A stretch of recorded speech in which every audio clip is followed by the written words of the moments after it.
Honestly, I think I was just so overwhelmed by emotion. There was that, oh gosh, I feel like I'm going to get emotional now thinking about it, but it was just such an incredible feeling to think, oh wow, we've really done that. Find a sport that you truly love and focus it, and find some sort of movement that you truly love and focus on it. So the Speed Project is a 340-mile race from LA to Vegas. I think back to kind of the conversations me and my friends used to have versus the kind of conversations we have now, where it's like, oh, is anyone free to come and join me for a 30-kilometer long run on the weekend? So I am Jessica Van Droogenbroeck. I am 26 years old, and I work in consulting in London. I want to start with an article I read, actually centering around cycling, this one. It was saying inspiring women to ride. I'm going to put the link to it in the description of this because it's a great article. Oh, thank you. But the thing that I wanted to know from that was what inspired you and how it started for you. That's a great question. For me, honestly, it started in just lockdown. I think I just wanted to get a bike purely to get out of London, feel a little bit more free. Obviously, we were restricted to kind of an hour of exercise a day. And I just started to feel quite trapped where I was. I was lucky enough that I could still kind of see friends on the common. I lived in Clapham at the time, but I just had like an urge really to get out. But when I started taking cycling more seriously, again, happened more by chance because I was injured for running. And then as I got a bit more of a knack for it, I was like, oh, this is quite fun.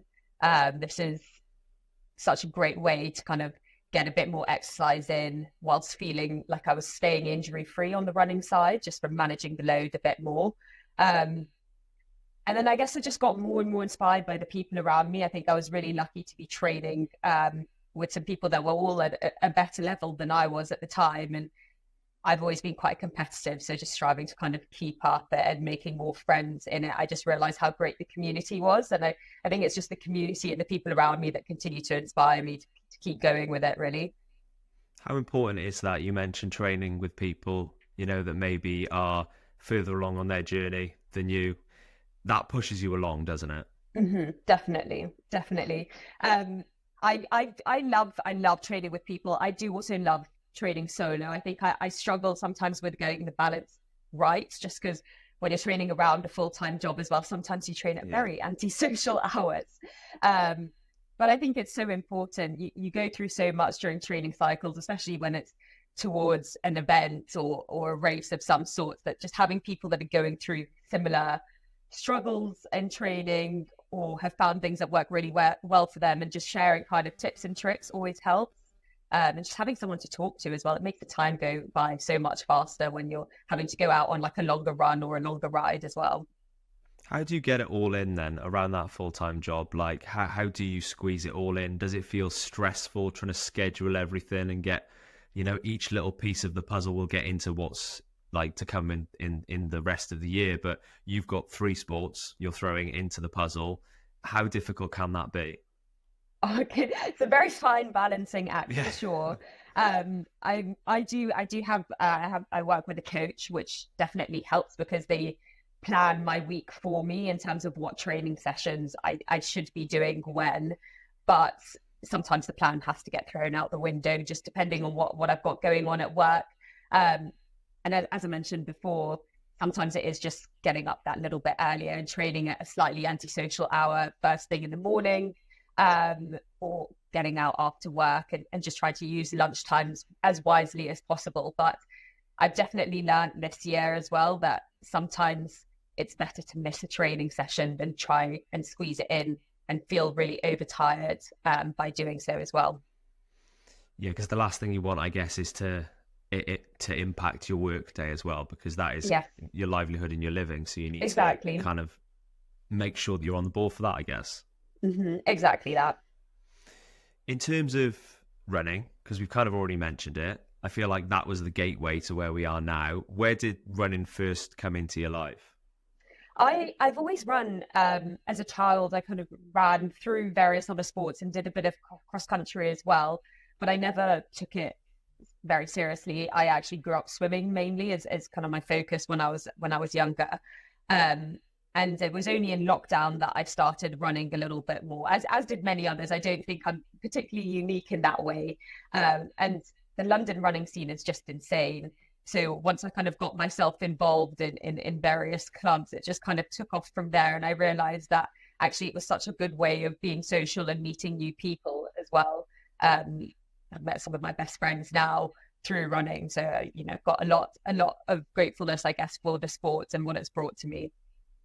It feels like there's this switch that's literally just been made in the last few years, doesn't it? It's like bottomless brunches are no more, or they are to an extent sometimes, but it's more like getting out for a run together. And Exactly. I think COVID was a huge part of that.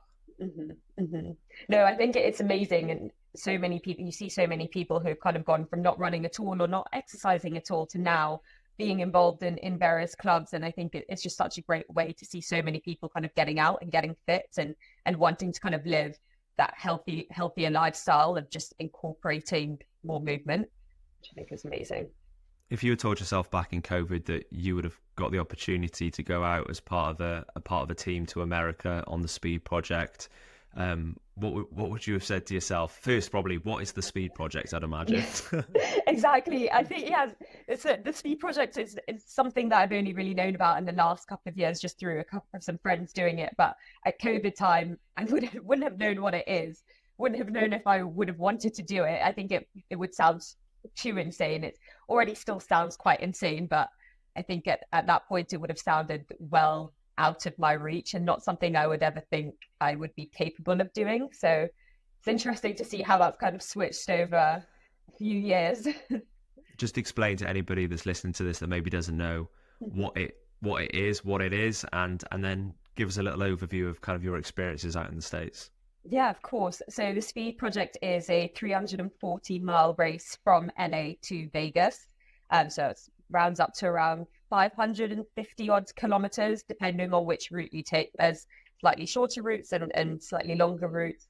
It is an unsanctioned race, so there's no specific rules. There's no spectators along the way. You create your own route and you get a crew. So we participate as a team of 6 women. The OG is, I think you have to have at least 2 women in your team, but they do have freestyle teams as well, where you can have more people, which obviously lightens the load on each person. And we had a crew of 3 people, 3 guys that we know who did an absolutely amazing job of supporting us along the way and took all of the thinking out of the planning of the route and what we had to do, so that all us women had to do was just get out of the car at our point and run, which, sounds easy enough, I guess. It's kind of like a picture of what running is, I think, the Speed Project, in the sense of, you saying, there was some people there to help you. And that's what every race is, isn't it? It's like when a result goes your way, there are so many people that have helped you get that result, whether it be coaches or, family or people that may have accepted that you're going to have to not do certain things for a while to get that result.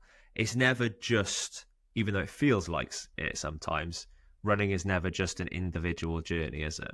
No, not at all. Not at all. And I think the fact that we were a team of 6 runners and, our 3 crew as well, you never felt like you were doing something alone. You never felt isolated in your thoughts. You just felt like you had so much support around you. And I think it's the same in races. You go into races, you have so many people that want you to do well, that are really rooting for you on your journey. And I guess it's, very much the same thing with the Speed Project. There's also other teams that are participating that you see along the way, and everyone just really wants to see everyone finish safely, most importantly, but will support you along the way. You've got kind of support cars and RVs like honking when they see you running by and like cheering you out the window. And I think that, again, community feel just really helps get you through it. I would say if you're listening to this now and you want to see more, go and check out Jess's Instagram, and then some of the other teams' Instagrams as well, because some of the highlights are unbelievable, including that finish line moment, you all getting there together. What was that like, getting to Vegas and being under that sign and being like, wow, like our bodies have carried us from this place to that place and 350 miles in between? Oh gosh, we all ran the last 1.5 kilometers together. as a team to the Vegas sign. And I was running down and I was just thinking, Jess, don't cry, don't cry, don't cry. But I think you deserved it. Yeah. Honestly, I think I was just so overwhelmed by emotion. There was that, oh gosh, I feel like I'm going to get emotional now thinking about it. But I think it was just such an incredible feeling to think, oh wow, we've really done that as a team. Like, we've got through 553 kilometers together in what were actually adverse weather conditions as well. Everyone thinks going to the desert, and we all assumed going to the desert as well, that it was going to be blistering hot during the day and we'd really have to stick on top of hydration. But we ended up having rain and snow, which they'd never had before, which I think just made that finish all that more special as well. But yeah, I was just overwhelmed by emotion and just, gratefulness for the opportunity, firstly, I think, to do a race and a project like that. As well as just being amazed by the women I was surrounded by who also kind of got through what was not an easy feat, I guess. And as well with our crew, just being so grateful for everything that they did for us along the way, because we absolutely couldn't have done it without them. What's it been like coming home? It definitely took a few days for what we'd achieved to sink in, I think. And then getting back to the desk job is always a bit tough because you're coming off such a high and then you get back into the 9 to 6. And I guess not that nobody at work cares about what you're doing, but you realize you kind of have to recenter your thoughts into what you're doing on the day job. But I've just been overwhelmed by how many people have kind of reached out to me and just said, well done, and said that, you know, what we've done has been so inspiring.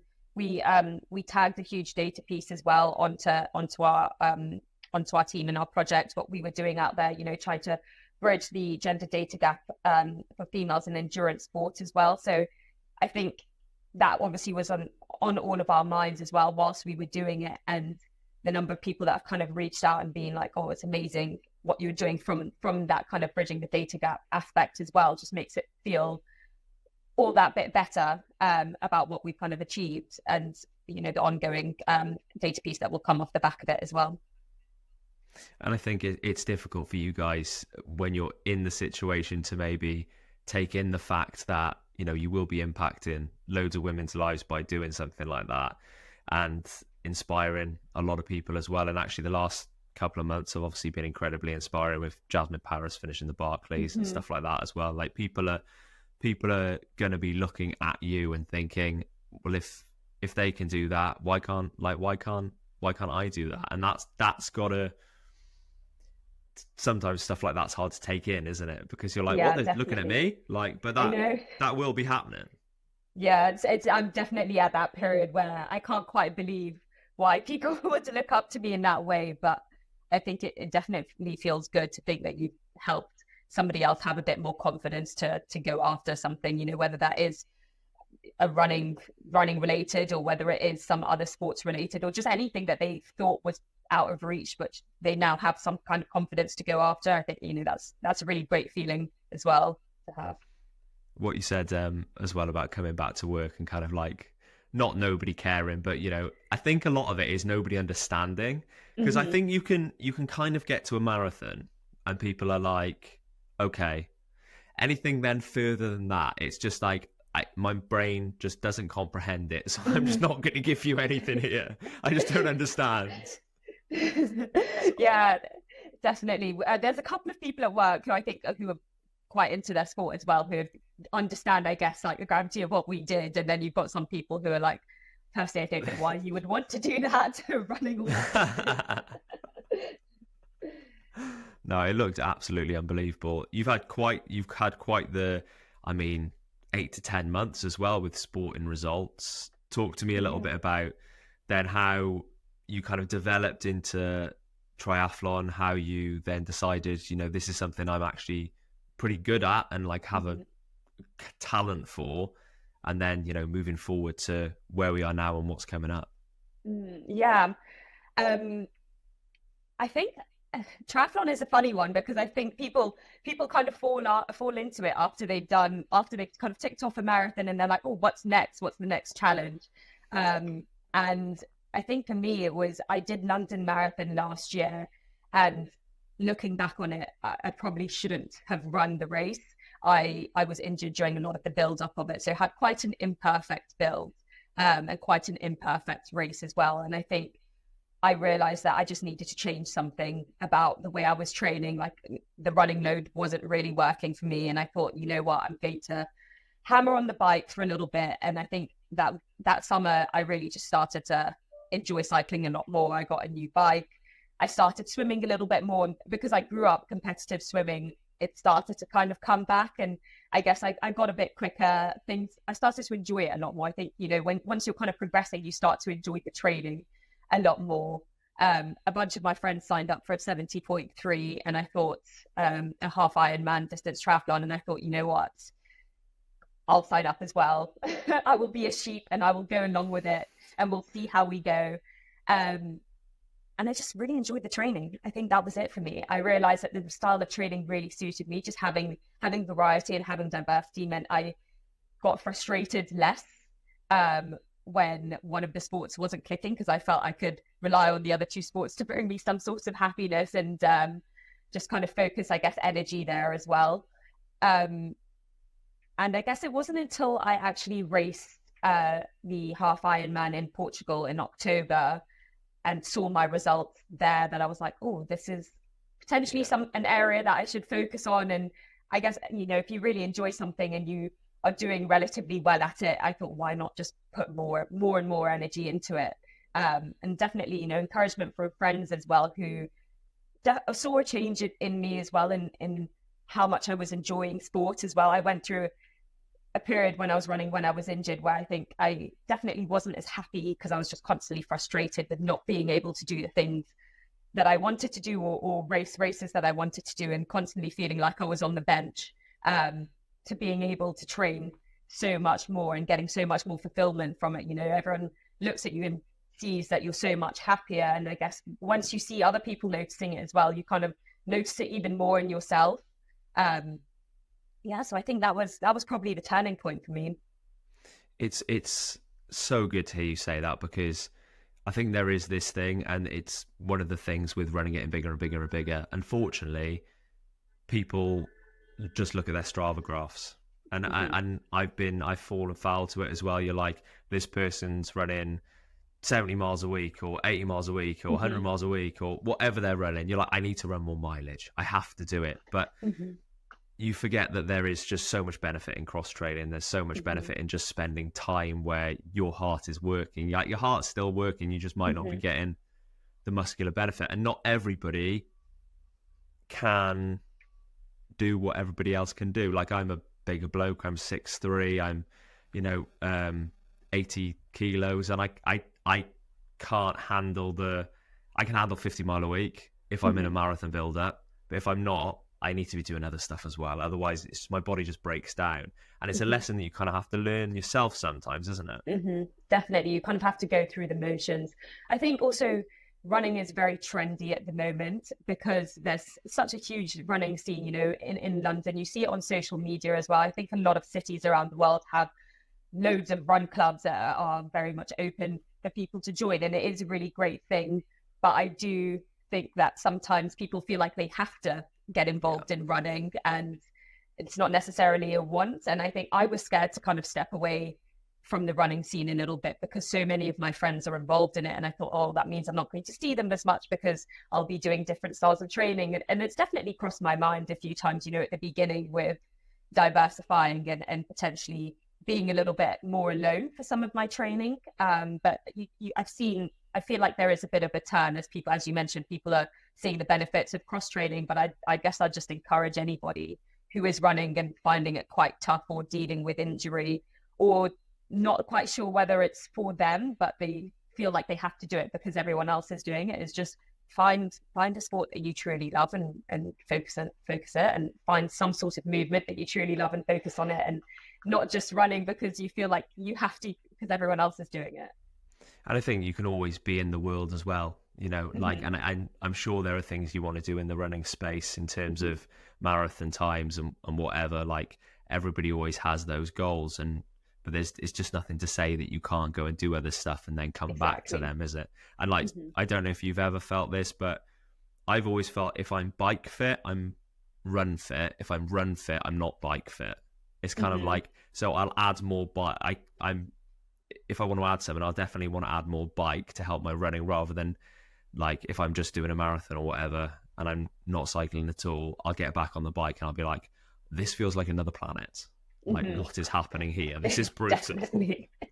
Definitely, I definitely agree. It's funny. It's funny how the two kind of impact each other. The one thing I have found is, and it's no surprise really, is just I can be very bike fit and I can run well, but the speed, it's just always such a missing factor. I'm like, oh, I could happily go run for 2 and a bit hours, but at a very easy pace. As soon as someone's like, oh, do some speed workouts, or it will mix up the pace a bit, I'm like, oh, no can do, unless I've been focusing on that a little bit more.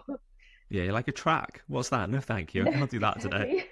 So looking forward now then, because I presume it was that race that qualified you for the World Champs, the one out in Yes. Portugal.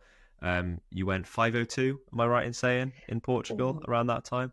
I actually can't quite remember. You'd think it would be in 5:06. That would, I think that sounds about right. And it was 5:06. like 20th fastest bike by a female as well. Did it surprise you? Did you go in knowing that you were going to go that sort of speed? Yes and no. Yes and no, I think, is the answer to that. I think I was the fourth fastest woman at the swim, which I'd kind of expected I would be somewhere near the top. I didn't expect to be that near the top on the swim, just given I have that swimming background. And on the bike, it's funny you say that, because I was actually slightly disappointed in my bike. Okay. I thought I would go. I think I was less disappointed in the time and more disappointed in how I felt during the bike, because I think I'd put so much effort into bike training over the summer. I thought I would feel a bit more confident whilst I was racing, and I didn't feel as confident as I hoped. But I think, just taking the lessons learned from that, and I know how I'll approach it differently now. And yeah, I didn't expect to be as quick as I didn't expect to qualify. First go, to be honest with you. So that was definitely a surprise. But, there were so many amazingly talented people. And I think if I looked at the times of the people who kind of came first, second and third, I can only applaud the amount of effort that they must put into their training to get the times that they did. But that's like we said at the start of this conversation, always having those people, whether it be training or in racing, to kind of look forward to and be like, strive for. It's so important. How does it feel that this is on the horizon? You're gonna be going to 70.3 world champs, surrounded by the best athletes on earth. That's gonna be very cool. An absolute disbelief that I'm going to be there, but I think definitely an honor that I'm going to be there, and I'm very excited to race against, as you said, race against the best of the best and see where I kind of fall into that category as well. But most importantly, I think it's just it will be a huge experience for me. I've raced at that level when I was younger, racing competitively with swimming, but I think triathlon's a whole different ball game. So it will be interesting for sure. And you mentioned like confidence on the bike. How do you go into this race having that confidence instead of maybe being on the bike, like you say, in Portugal and not feeling as confident or in the place that you would like to have felt? I think it was definitely a mental battle for me. Over the summer, I definitely pushed on the bike a whole lot, but I think I don't think I had as much belief in my ability when I went into the race, whereas I feel a lot more confident biking now than I do then. And I definitely have a lot more belief in my ability because I've been doing it that little bit longer, and have just participated in different biking events as well, which has just make me realize that, I should bike strong because I know I can bike strong, and I've got that kind of fitness to back it up. You mentioned as well earlier on about the injury and, before London, kind of feeling like you were on the bench a bit. It's so obvious to see like how passionate you are, not only about running and swimming and cycling, but just sport and movement. Mm-hmm. What was that like when you were injured and it was all taken away? Was it difficult? How did you cope with that? And for somebody that might be going through the same thing, what kind of advice would you give them from someone that's been through it? Oh yeah, I've really struggled. I think I don't want to say I rely on sport for my mental health, because I don't think anybody should fully rely on it, but it definitely helps Yeah. with mental health for me, and I know the same for a lot of people. So when you get that taken away from you, I think you have this sudden panic that you're not going to be able to manage as well without it. So I think for anybody that's in the same situation or in a similar situation, it's finding ways that you are able to move that you will enjoy and that don't cause you any pain, most importantly. And if your physio has signed you off to do something, or doctor signed you off as giving you an all clear to do that type of movement, is find something else that will kind of keep you happy, I guess, and will keep you moving in a way that brings you a bit of joy. And that might mean trying different things, whether that's actually slowing down and doing something like yoga or Pilates, or padel seems to be quite popular at the moment as well. So whatever that may be, I think it's just, thinking outside the box and realizing that your life isn't going to end because you're unable to do what you initially thought, whether that be running, cycling, you name it. And I think a lot of people, I mean, I've definitely fallen foul to this in the past of using running, or, I'll probably, for me, mostly running to definitely as the number one thing. And it should always be a big thing in your life, but maybe not always the number one thing to aid, your mental health or whatever. And I think with so many people getting into it very quickly and doing a lot of it very quickly, there is always that thing that you should remind yourself, like, make sure that you've got these other things in place as well to be able to deal with the fact that, because injuries do happen. If you go through your whole running career without getting an injury, then, I mean, I've not met anyone that's done that yet. So these things happen, don't they?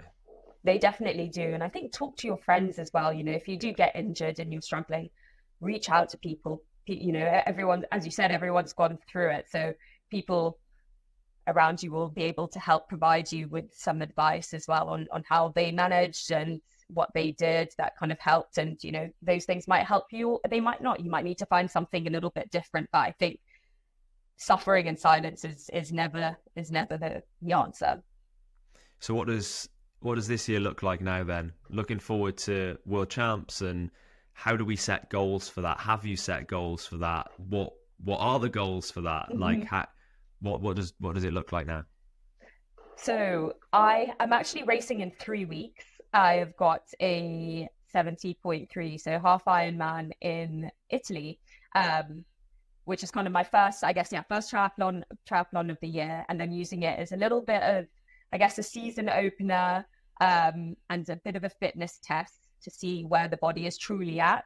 I've had a very imperfect build into this race, and obviously with things like the speed project that came up and wasn't originally in my kind of plan for the year, I definitely had to change the way I was training around a little bit and focus on different things. So I decided with my coach that we're just going to kind of use this to see truly where the body is at, and I'll use that then to guide what my training will look like into the next block.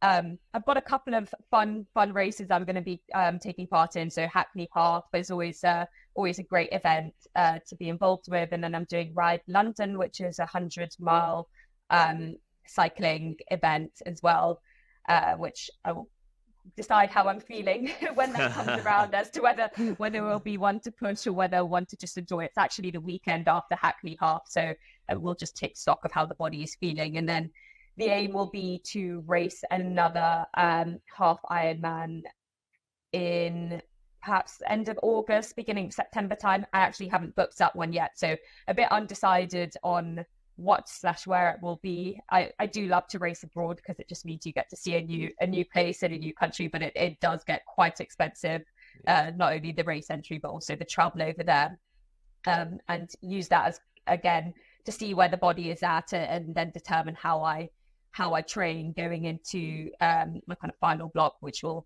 lead into World Champs in December. So that's the kind of current plan, but I am very much open to anything that kind of comes up as well. I know you know, with things like the speed projects and various challenges that sometimes your friends just text you about and they're like, oh, would you be keen to do this? Would you be keen to do this? And sometimes you just can't say no. So I will see how it all fits in. But definitely December is the A goal and the A race for the year. So the back end of the year, kind of from August onwards, I'm just going to try and drill down a little bit more as I train for that. It's mad what WhatsApp groups have descended into now, isn't it? It's like, oh, I'm going to go run a week of marathons. Do you want to come and run a Tuesday with me? And you're like, yeah, why not? And you're like, exactly. It's just mad. It really is. It's so funny. I think back to kind of the conversations me and my friends used to have versus the kind of conversations we have now, where it's like, oh, is anyone free to come and join me for a 30-kilometer long run on the weekend? Which it's great that, you know, you've kind of got people that are also interested in the same things as you, that you can kind of have those conversations with. I think it's so important as well to be able to do that pivot. Like you mentioned the speed project, like if you hadn't have made that pivot and said yes, and you know, you wouldn't have never maybe experienced a race like that, or you probably never would have, or been to those places. And that's the same with like the Ironman stuff that you're doing, the 70.3 stuff. Without that, the likelihood is you probably would never have visited certain places that you're going to race. That's got to feel really amazing and special that you're able to go and see these parts of the world also doing something, you know, that you really love and enjoy. Absolutely. And the World Champs is in New Zealand as well, so quite far to travel and quite far away to go, but I've roped my family in as well to coming, so we're making a full family holiday out of it. But as you mentioned, you know, that's definitely been a country that's on my bucket list, but I don't know whether I would have ended up going there for another 5-10 years, you know, depending, because it's quite far away to go. So yeah, it's just insane that I get to experience it a bit earlier, and I guess in a different way as well, experiencing it on a bike and running through. If somebody's listening to this or watching this and they're looking at you thinking, oh my God, like this is incredible what she's done and what she's going to do in not only this year but the years to come, like I could never do that. That's something that you always hear, isn't it? I could never do that. And genuinely, if you're watching this now, whatever your background, whoever you are, like you can do it. What would your advice be to somebody that is maybe telling themselves, I can't? I would say that everybody who is in a position who's achieved their goals also thought they couldn't at some point. So if you look at that and see where, you know, people that you follow have got to, they've also had those same thoughts, but you just need to not let them get it to you. And definitely something I realized whilst doing the speed project is your body can do so much, and a lot of the times it is your mind that gets in the way, but your body is capable of doing incredible things, and you just need to let it do its thing sometimes and take the thinking out of it and just get out there and do it.